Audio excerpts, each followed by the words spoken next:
Hi everyone, James Lowe here, Music Director of the Spokane Symphony, and welcome to episode 2 of our new podcast series, Notes from Backstage. My guest today is our very own Renaissance man, Chris Cook.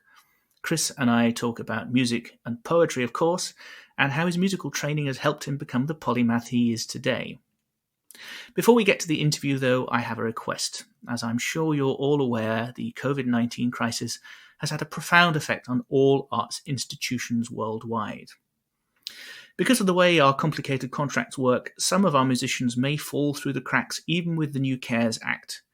We've set up a musicians relief fund for them, and I would urge any of you who have ever been touched by our work or for whom live music in Spokane is important, that you consider making a donation to that or to our annual fund, which supports the broader work of the orchestra. You can find a link via the support page on our website, www.spokanesymphony.org. Here's my chat with Chris Cook from April 2020.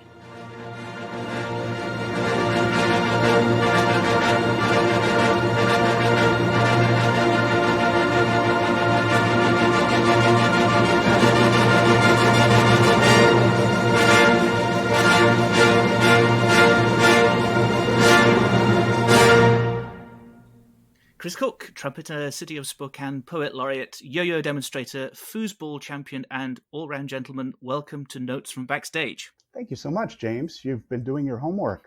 It's very easy to do. There's a lot been written about you. My dirty little secrets are out.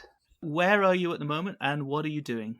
Well, in the specific sense of that, I'm in the guest room of our condo in Brown's Addition, which is the first neighborhood here in Spokane. It's a little over 100 years old.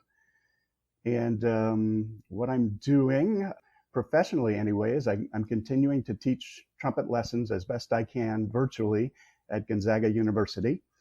And believe it or not, I'm still playing trumpet. I'm the solo trumpeter at the Cathedral of Our Lady of Lourdes here in Spokane. And my colleague and partner, the organist, is none other than Keith Thomas, our principal oboist in the Spokane Symphony. And we're still getting work. We are doing virtual broadcasts of 2 masses per weekend, and we're playing on those, and they're continuing with daily masses. Of course, no one's in the church except a priest, maybe an acolyte, and 2 musicians. Yeah, it must be quite strange to be playing into an empty building. I've got a friend who's a vicar here at Episcopal Church in the Scottish Borders, and he's mostly been giving his services to a stuffed bear that sits at the back of the church. Yeah. Is the Vicar of Dibley still popular there? It's just come on Netflix here, actually, so I think it's getting a COVID quarantine renaissance. Yeah. Oh, it's well-deserved. I think I need to re-see it. It is great, although you have to understand it's not a comedy, it's a documentary about British village life. So, Chris, your choice of music is Bruckner 4, but as you said to me in an email, it wasn't an easy choice. Why was that? My tastes are varied, as I might have mentioned. I don't even have a preferred genre. I love so many different forms of music. That's the short version anyway. I had it down, at least in the classical genre, to Tchaikovsky 4, Tchaikovsky 5, Berlioz's Symphony Fantastique, and Bruckner 4. As you can tell, I'm into brassy stuff. I think what gave the nod to the Bruckner is that playing in a cathedral every weekend, I really love how transparently obvious it is that Bruckner was an organist. You know, being able to maybe read the typical organist's personality, those shy people by day, but those megalomaniacs on the weekend when they're able to push down the crescendo pedal and shake the foundations of the church. And I feel like as a trumpet player, I represent a good part of that crescendo pedal. So do you think that instruments choose their players, or do players choose their instruments? Because it's kind of true to say that certain personality types are evidenced pretty much globally with certain instruments. I hesitate to say too much on that, lest I alienate some of my orchestra. In my case, the trumpet chose me, but I'd also like to think that I'm not a stereotypical trumpeter. I don't maybe fall into that protruding forehead and knuckle dragging stereotype. I'd like to think I'm fairly well read. I do enjoy lyricism and soft playing, but face it, the nature of the trumpet is that it was, originally an instrument to signal distant towns, and it's powerful, and I really love that side of it too. How the instrument chose me was that my uncle was a professional trumpet player in Boston in the 60s and 70s, and was in that early wave of Renaissance and Baroque instrument performance practice, where they recreated early instruments and discovered all they could about it.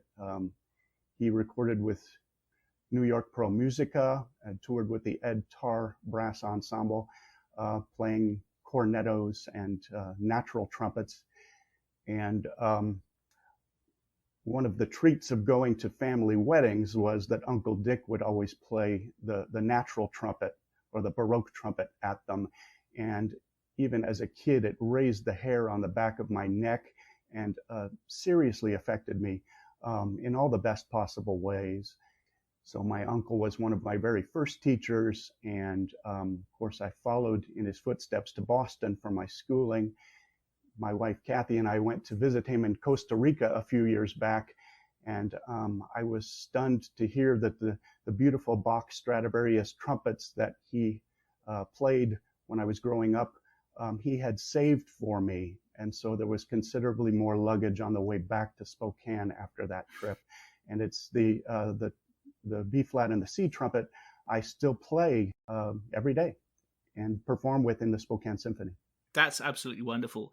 I have to say, by the way, I don't think you're a stereotypical anything, trumpeter or otherwise. As any Spokaneite will know, I think it was October, am I right in saying you've just been appointed the Poet Laureate? You're exactly right, yes.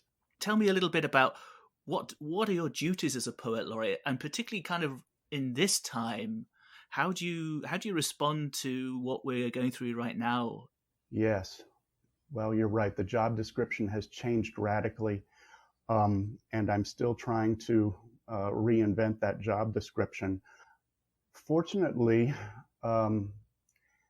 not everything has changed. We're still able to do an outreach. For instance, I've mentioned to you that we recently had a publication by the Inlander, our local weekly independent newspaper, that was entirely devoted to poetry. So I was very involved in that and wrote a long essay and an original poem, and did an overview of all of the venues in Spokane. Of course, all of them are closed now, where one might be able to buy a book of poetry or hear a poetry slam or go to a poetry open mic. But that publication still came out. It's still available online, and I recorded a video of me reading the original poem for that issue here in my condo, and they're going to be making that available online as well. I host 2 poetry open mics, and one of them has just set up a Zoom poetry open mic on the same night and same time as before, and so people are getting together for that. I've also been doing some virtual assignments that I'm giving a class of 3rd graders who were studying poetry a couple of months ago, and they had me in for Poetry Week. The teacher reached out to me a couple of weeks ago, and so I've been doing video of assignments, and the kids have been responding with recordings of them with their original poetry. And so those are some examples of us adjusting to modern times. I'm really fascinated by this idea of poetry as a performance art. I think when a lot of people think about poetry, they may think that it's about sitting on your own by a fire with a glass of whiskey, reading silently in your head from a book. But for you, that's not really the case. it's a much more vital, much more alive, and a much more communal art form for you. Yes, it's always been a listening experience for me, at least from the beginning. My grandfather, Don Grant, who was a lawyer and sailor and astronomer, was also a very fine poet. And so anytime we went to visit in the Bay Area, we would go back to the study and he would read me one of his new poems or a poem by one of his pen pals. And it was a pretty heady bunch, including several U.S. poet laureates. But it was always conveyed to me out loud. And so as an extension of that, I still hear my grandfather's voice when reading his poems quietly with a glass of whiskey and a fire. And likewise, the poets that he introduced me to, I will still hear his voice in my head. And so I think that's how things started. He and my grandmother also gave me my first, second, and maybe third books of poetry. One, when I was born, was Robert Louis Stevenson's A Child's Garden of Verses. And then when I was maybe 8 or 9, a collection of poetry called Beastly Boys and Ghastly Girls, which probably wouldn't pass the test these days, but it was cautionary tales by people like Shel Silverstein. And anyway, it's just the fate that befalls all these children is just gruesome. Hilaire Belloc was another in there. It was pretty grim stuff, no pun intended. You know, actually, I know that book. I read that book myself as a child. No idea how I got my hands on it, but I remember, yeah, absolutely. Because I remember there's something about not putting your sister in a stew. Is that right? Never stew your sister. Yes. And I remember, because I think kids are fascinated by this grim, dark side. You know, if you read Roald Dahl, I mean, of course, Yeah. I, as an English kid, you know, I grew up devouring everything Roald Dahl wrote, and then discovered his adult stories a little later on, probably a little too early, to be honest. Uh-huh. But these were fascinating to me, absolutely horrible, but nevertheless, really stuck with you. Yes, and it still affects my poetry. I've got some very twisted poetry that still is in rhyming form that sounds a bit like children's poetry, but the content is highly inappropriate. I love highly inappropriate. I think it's some of the best art comes from highly inappropriate, I think. Yes, I can share one for you that's probably fine for your podcast, called Gus the Taxidermist. When Gus was 8, he got a junior taxidermy kit. The lad was overjoyed. Indeed, it seemed the perfect fit. So perfect, Gus decided, that he made it his career. His shop was where the sportsmen brought their elk and bear and deer. He's 80 now, but never felt more young, old Gus contends. He says the secret lies in staying close to childhood friends. And that's why Gus has got a secret room just off the den, reserved for Becky, Philip, Stevie, Abigail, and Ben. The town had grieved when long ago the 5 went unaccounted. Young Gus was home as lovingly he gutted, stuffed, and mounted. Today he tends their every need. He dusts them quite a bit. He loves a rousing game of tag. Works best when Gus is it. The beauty of the perfect suture, realistic eyes. Old Gus admires his handiwork. No need to thank me, guys. His little friends continue helping Gus relive his youth and showing him in special ways the path to deeper truth. 'Cause thanks to them, he knows you really can go home again to play with Becky, Philip, Stevie, Abigail, and Ben. Thank you. That is fantastic and utterly gruesome and disgusting. I love it. Oh, good.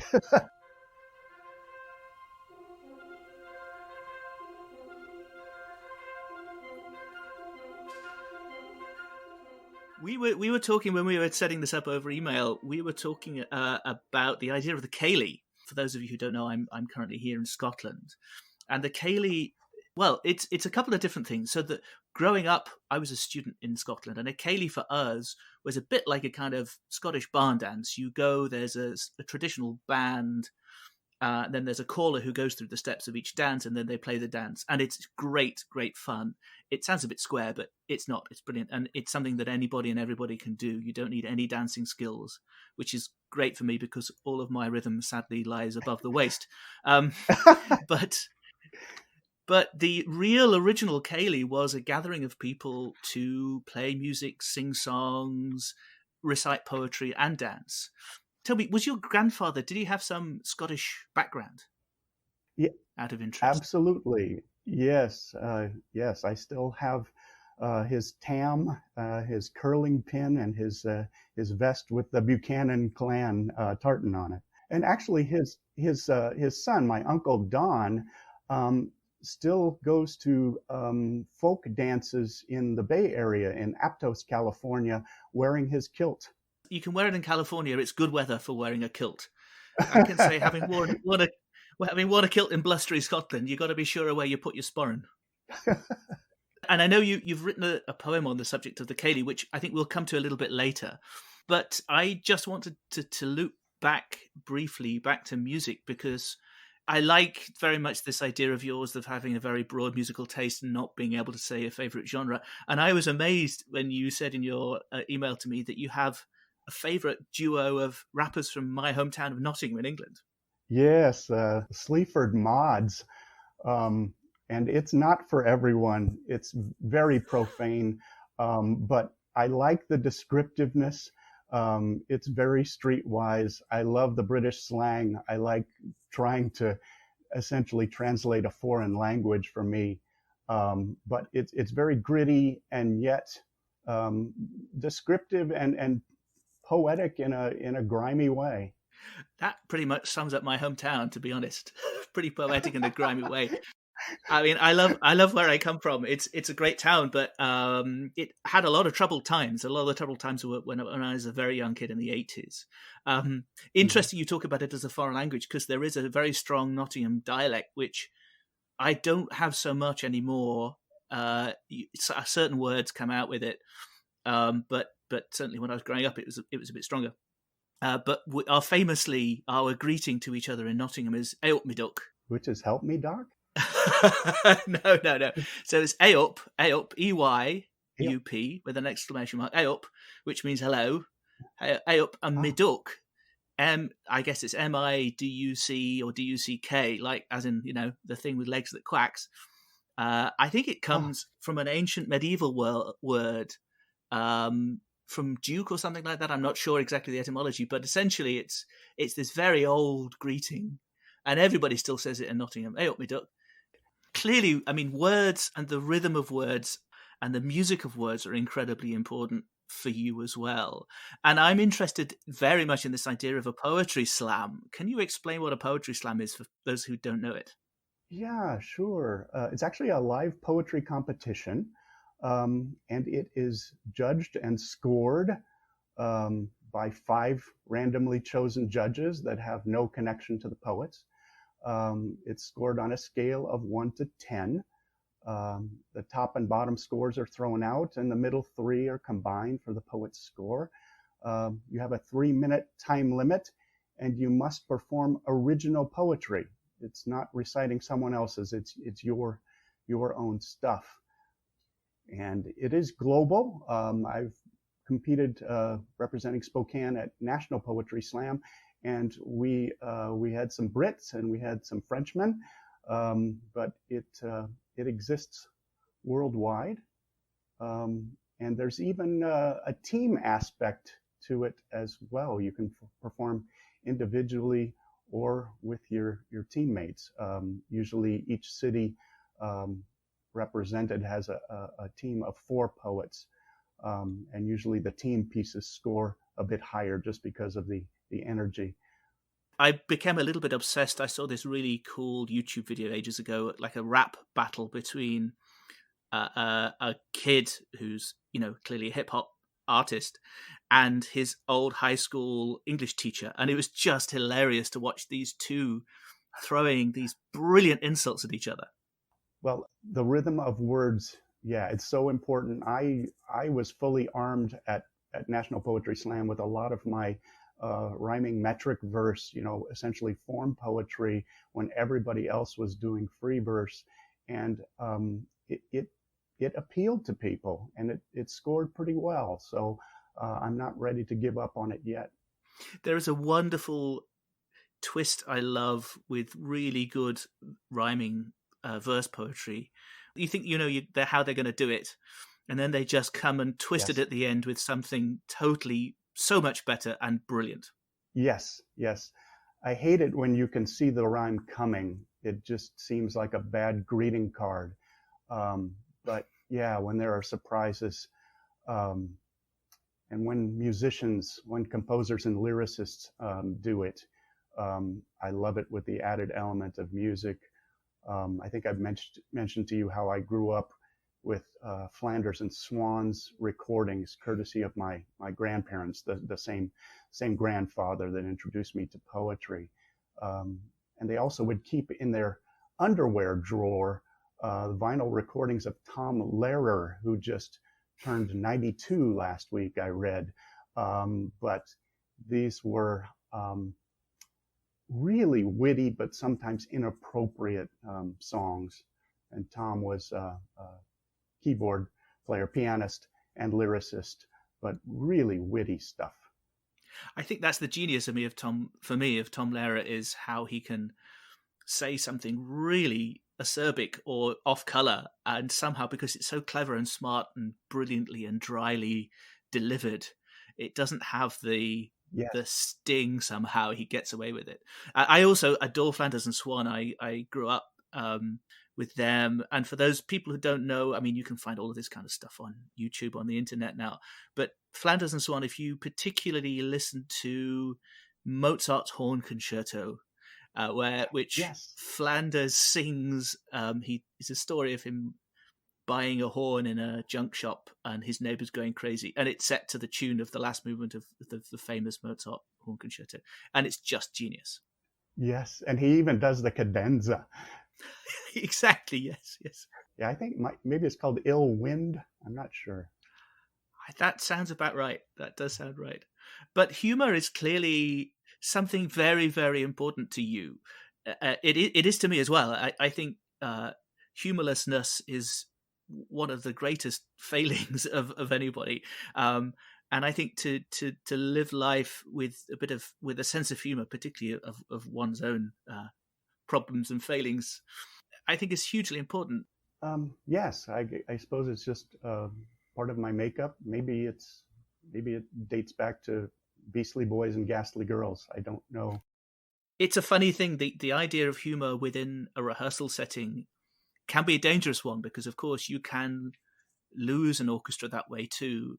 And it goes actually very much towards my feeling of, the personality of the individual conductor fitting with the collective personality of an orchestra is the most important thing. And I know what you mean. You would think that it would be easy to lose a large group if the humor got out of hand. But I think as we get to know you, we realize that yes, there's humor, but there are also high expectations, and there are things that will not be tolerated. We don't want to go over the same ground that you just covered in the last rehearsal. Mental mistakes or lack of concentration is not cool and won't be tolerated. And so I think it's good to be able to laugh, but to know where you stand, and to know that the expectations are still through the roof high. I think our life as musicians is always a balancing act between this idea of trying and striving to achieve perfection, but retaining your humanity in that. And I think some of my favorite recordings are actually much older recordings, when this idea of perfection was slightly different. The idea that you could fall off a note or something, or crack something, and if it's a mistake of commitment and passion, it's great. For me, there's Yes. this balance to be found. Yeah. I think it was very liberating for me to realize, probably far too late, that perfection isn't necessarily the goal, especially if it makes you play or approach music robotically. And so allowing the humanity to show through, to forgive yourself for chipping a note, is so valuable. I mean, we wouldn't have an audience if all they wanted was perfection. They'd just listen to recordings. They want the live experience. They want the humanity. They want the person, the collective humanity showing through. I think that CD recordings actually have a lot to answer for with this idea of, let's call it fevered perfectionism within orchestras, because the way a recording is made is very similar to the front cover of a copy of Vogue magazine. There's an awful lot of airbrush going on, and when we make recordings, even with a great orchestra, you record long takes, but then you record little chunks, and you go over and you make sure that, say a trumpet player chipped a note, that you do that bit again so you can drop in a clean take. And there is a false expectations I think we have on ourselves as musicians. I don't think the audience actually have this. I think when audiences go to live performances, like you say, they are interested and excited in seeing this organism come to life. They're not interested in hearing a perfectly polished performance. And I think quite the opposite. Something that's too perfect and too polished just doesn't really have any warmth or real expression to it. Yes. And I mentioned to you that I worked at a record and tape store at a time when CDs were the new kid on the block. So I've got a huge collection of both vinyl and CDs, but more and more I'm going back to my vinyl, just because there's almost a vacuum or a sanitary aura about the CDs, and a lushness, a depth, a resonance in the vinyl, that the CDs don't have. And so, as I say, I'm still preferring my turntable, and I do miss that warmth if I'm listening to it digitally. I hardly play CDs anymore. I listen to a lot of music online. There's so much online. Yeah. And I find that what's interesting about that for me is that it has opened up my musical taste considerably. I've never been a genre snob, and I've always had pretty broad musical taste. But now you can stumble across stuff online that you would never have heard before. Yeah.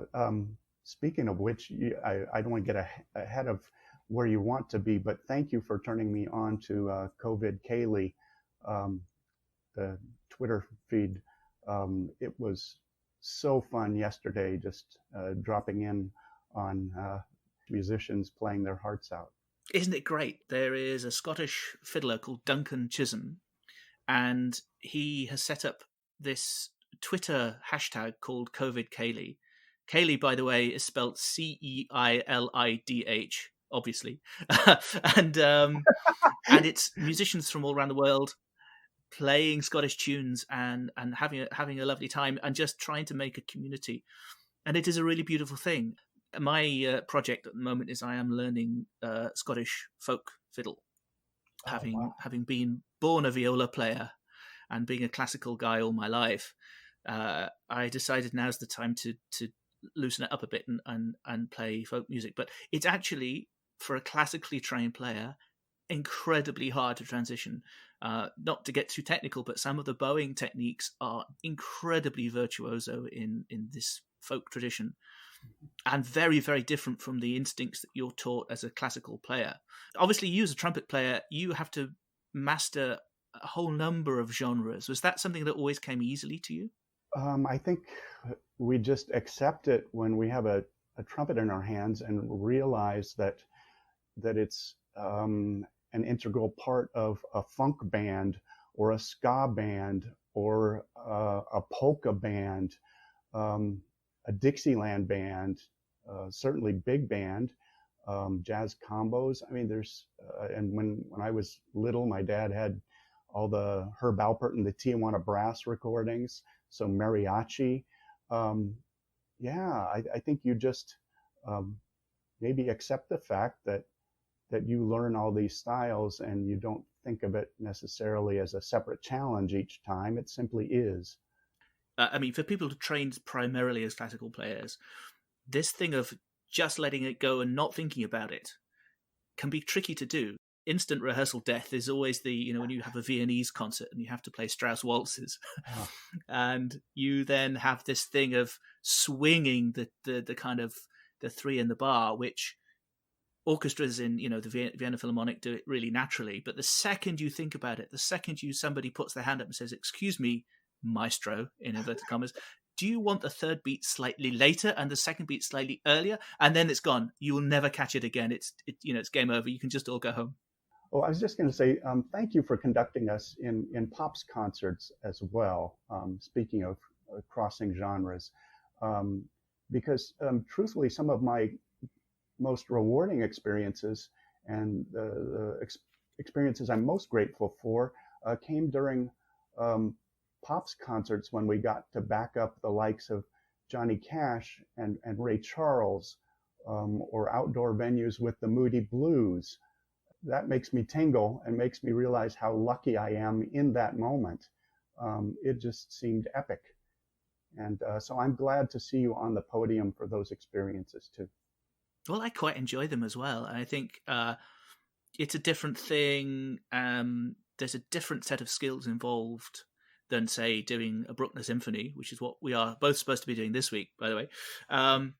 Yeah, I think a varied diet in all things is really healthy, and it wouldn't do just to be doing Brahms or Bruckner, although I love them dearly. Yeah. I had a great time with Vanessa Williams over at the Christmas gig. I mean, her band were just astonishing, and to stand right next to them and see these guys who are really at the very pinnacle of what they do was hugely inspiring. What a great band. Yeah, we were told that the drummer once played with Miles Davis. I know. Absolutely incredible. He was my favorite of all of them. He was just Yeah. stunning. Just to hear that close up was really a privilege. I have a favorite quote of yours, which I think is appropriate to drop in right now, which was in an interview I read you gave, saying that if you're playing in an orchestra and if you're getting tired of it, you're doing it wrong. I think that's absolutely right. Yeah, I mean it's a privilege. I mean, and it's a challenge, but it's fun. It's all of the above. I mean, it could never be considered a rut. I mean, I can't even conceive of how one could get tired of it. Maybe you and I are very similar in one way, in that if something gets my imagination, if something catches me, I'll give it the old college try, and I may be utterly incompetent, but it's pretty cool to have a go. And I think looking at your incredible CV and your list of skills, I suspect you have that similar curiosity. Yeah, I seem to dabble in things, and I like to dig really deep. And isn't it amazing how your background in music and your awareness of how to practice and the work ethic involved, how that can translate to anything else that involves a skill that can then become an art form. One of my favorite things is working with youth orchestras. And we've actually just postponed, I do a summer course every year in Stirlingshire in Scotland, and we've just postponed it, and I'm hoping it'll happen in August. The thing that I love most about that is you have a group of teenagers who come in, and maybe at first, if they don't know each other and they're always the weird kid with the instrument at school, that's how I was. And they suddenly come into this room and they've discovered their tribe. And that's the first marvelous moment. And then the second one is when, usually happens kind of day 2 or day 3 of rehearsals, you're struggling with hard rep, and there's a moment when somebody suddenly achieves something that they didn't think they could do. And that for me is the magic moment. And that's when the firework is lit, and then the whole orchestra suddenly takes off. And then I'm really struggling to keep up with their speed and energy.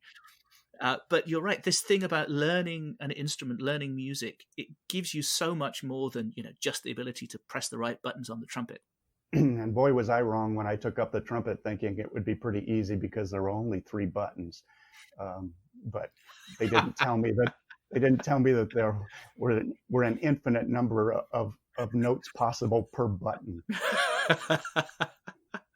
And math skills, you see, that improves your math as well, right there.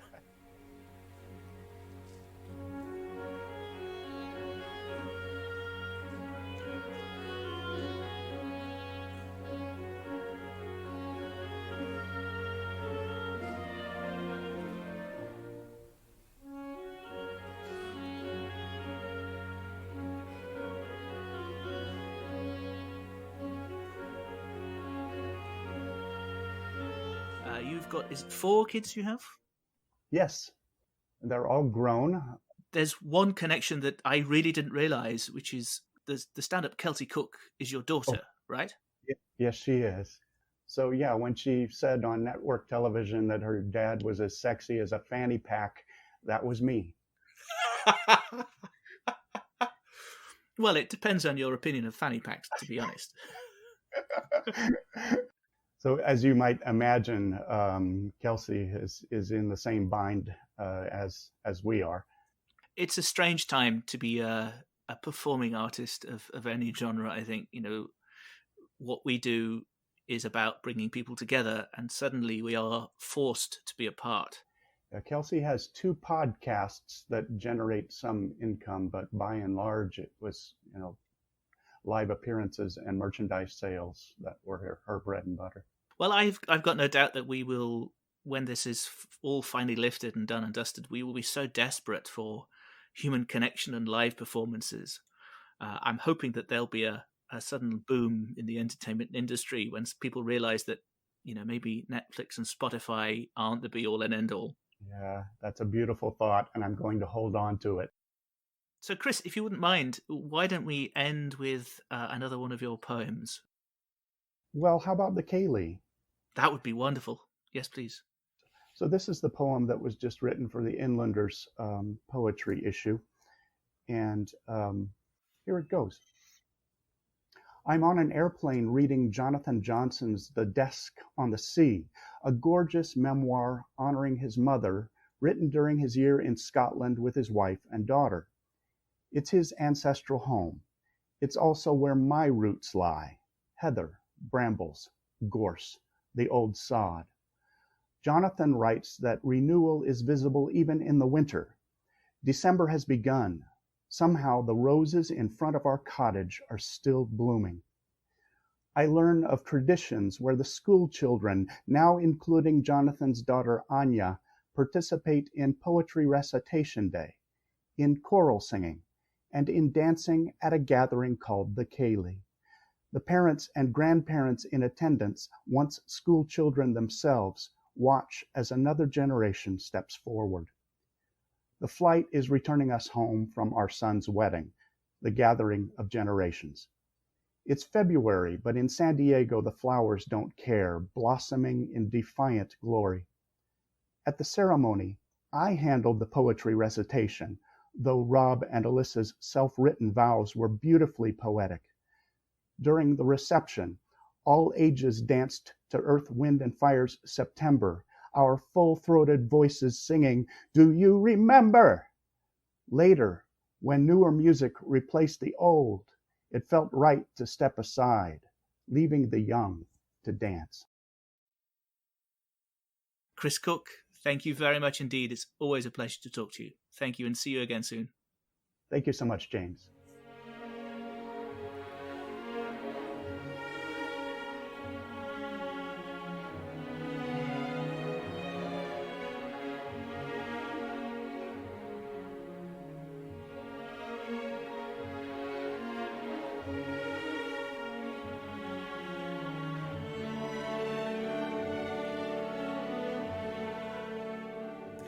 That was my conversation with Chris Cook, trumpeter in the Spokane Symphony and poet laureate for the city of Spokane, which we recorded on the 16th of April 2020. Thank you all so much for your help and support through this difficult time. As I mentioned at the top of the podcast, we are currently fundraising for a musician's emergency relief fund and for help with our general operations. If you wish to donate, please do so. Go to our website, www.spokanesymphony.org, and click on the support tab. Meanwhile, keep in touch with us through all the usual social media platforms. Our handle there is @Spokane Symphony. If you wish to follow me personally, though God knows why you would want to do that, I am @LoweMurmurs on Twitter and on Instagram. That's @LOWEMURMURS. Thanks again. I hope you're staying well, and until the next time, bye-bye.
The Spokane Symphony performing Bruckner's Fourth Symphony from a performance in October 2009, conducted by Eckhart Preu.